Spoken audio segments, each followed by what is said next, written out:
SHR's got a new logo. Kaulig Racing and Trackhouse swap crew chiefs. And IROC is coming back.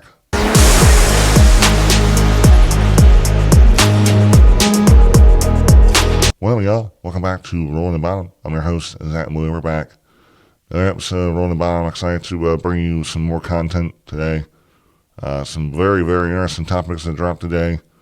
Today or yesterday, whenever you're watching this. I love doing it, man. The season's getting closer and closer. So before you know, we'll be at Daytona. Well, we'll be at the Clash, and then we'll be at Daytona. So excited for that stuff coming up. But so I hope you guys enjoy it. Let's get into it.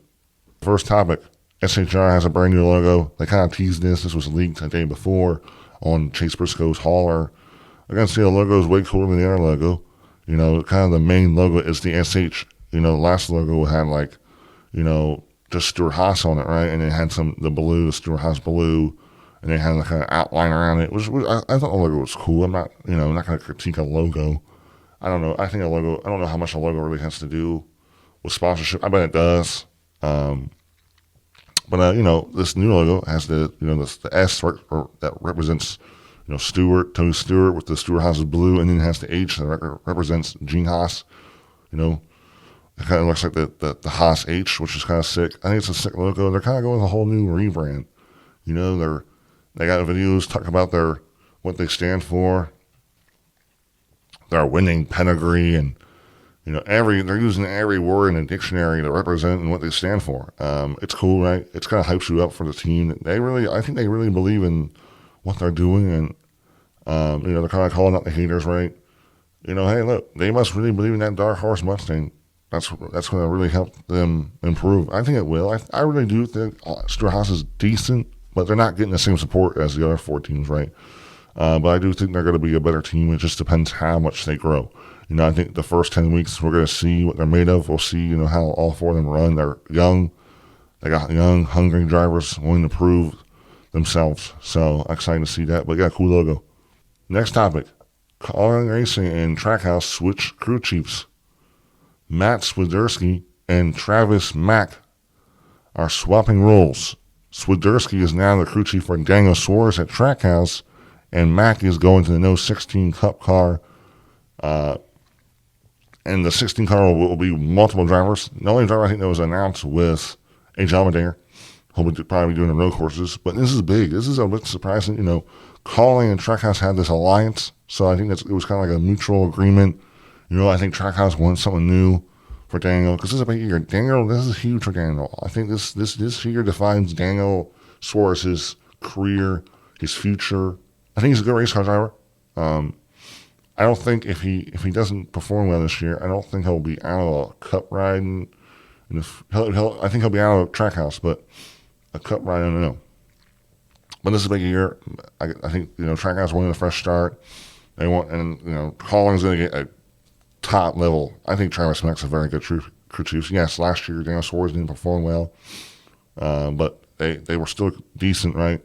But they weren't winning level. Definitely a disappointing year for Daniel Suarez. They didn't make the playoffs.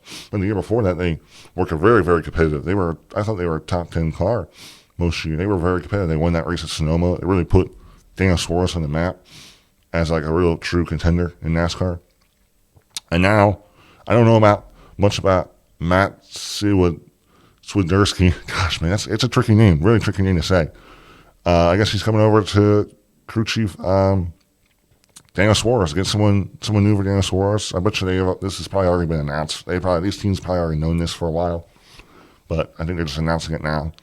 I hope they, at least, because the season's a month away. I don't think they're going to make this. I don't think these guys haven't known who their crew chief was.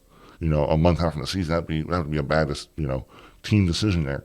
But yeah, I don't know much about Matt Swiderski. Hopefully I'm saying his name right. But he's been with Kaulig for a long time. I believe he was AJ Allmendinger's crew chief. I think at Kaulig for a couple of years when AJ was in the 16 car for Cup and Xfinity. So he's been a crew chief for a long time.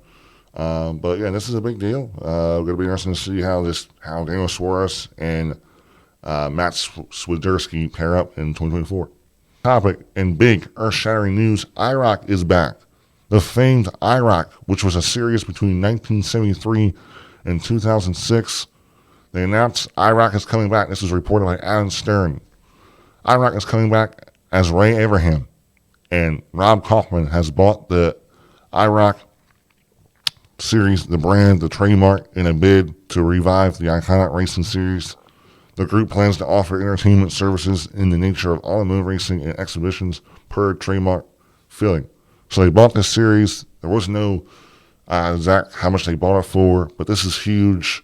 Ray Abraham, he actually started what now is, the new IROC, XRX.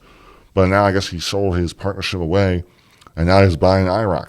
IROC is a very historic series. It was around, from 1973 to 2006. What IROC stands for is the International Race of Champions. They had multiple races. They had big-time drivers. Dan Earnhardt used to race in it. Dale Jr., Matt Kenseth, I think Bobby Labonte, Tony Stewart, all these big-time racers raced in it. And they didn't race in just short tracks. XRX is like a short track series, right? I think they raced on everything. They raced on Daytona. They raced all these big tracks. I was not really around, the last two. I was alive for the last 2 years. I was 2 years old when this thing shut down. So I haven't really watched the IROC race. It's kind of, XRX. It's the cars are all the same. I don't know exactly if you were allowed to mess with the setup in the car. But it's kind of like XRX is the same car. It's kind of like to prove, who the best driver was in the same car, right? Which is cool. It's got, what XRX is now. And now I also feel like XRX is doing a great job now. They got 6 races, Thursday Night Thunder. They're bringing that back. They got all this NASCAR drivers coming in. It's going good, I think. They're on ESPN. Who doesn't love ESPN, right? I did want to read stuff from the article. According to the news trademark filings from IROC, from Kaufman and Abraham Group, IROC Holdings, LLC, the group plans to offer entertainment services in the nature of automotive racing and expeditions, including organizing such events as well as selling merchandise around the brand. The application to the U.S. and Patent and Trademark Office was made December 7th. This is huge. This is big stuff, right? They plan to have races in 2024, as I've heard. They plan to make, sell merch and, make money off the brand, the name. I bet you a lot of people are going to be buying those IROC t-shirts, especially knowing that it's back, because it's a very iconic brand. A lot of NASCAR racing fans talk about it to this day. It's a big-time series, it's what XRX now. So it'll be interesting to see. Also, I was hearing some stuff that they do plan to use the IROC cars. I don't know if that means they're going to build brand new ones or they're going to use the original ones. So I don't know how many original ones are around. And I don't know much about how IROC worked, fully, because I wasn't around. So if someone wants to educate me on that, I would love to hear more about that. Or I'll just do the research myself. But no, this is exciting. This is big for racing, right? This is big. A lot of fans always talk about it, and now they're getting it back. I'm not sure what capacity. Who knows if they plan to make it into, a mainstream racing series where they want to have a TV partner in it. So that'll be all interesting stuff to see in the future. I'm excited to see what this looks like, right? Racing's in a great place now. We got so much going on. XRX, IROC coming back. Tracks getting revived. NASCAR's in, I think, a good place. I'm excited for the season. Less than a month, man. I can't stop thinking about it. F1, I think, is in a good place. Any car, okay. Any car could be better. MotoGP seems to be growing. Motocross seems to be chilling too. NHRA seems to be growing. It's a great time to be a racing fan right now. There's a lot of great stuff in racing. All forms of racing. I love motorsports, and I'm happy to see that other people still do, and other people are loving it just as much as I do. So this is all great stuff. Excited to see what the future in IROC looks like. That's a wrap on today's episode. Excited to see what the future looks like for the IROC series, for Stuart Haas, and see how this new Kaulig and Trackhouse crew chief and driver pairings look like in 2024. The season is upon us, guys. We're less than a month away from the Clash.